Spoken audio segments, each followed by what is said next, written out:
coffee.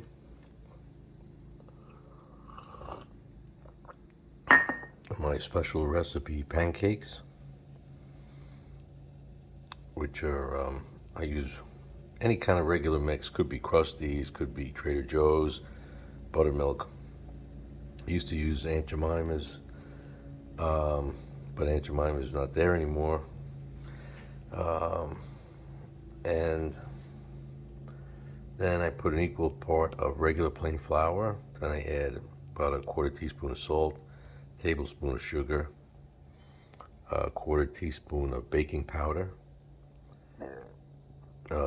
milk, water, in about equal halves to get it to the right consistency, and then some eggs, 2 eggs.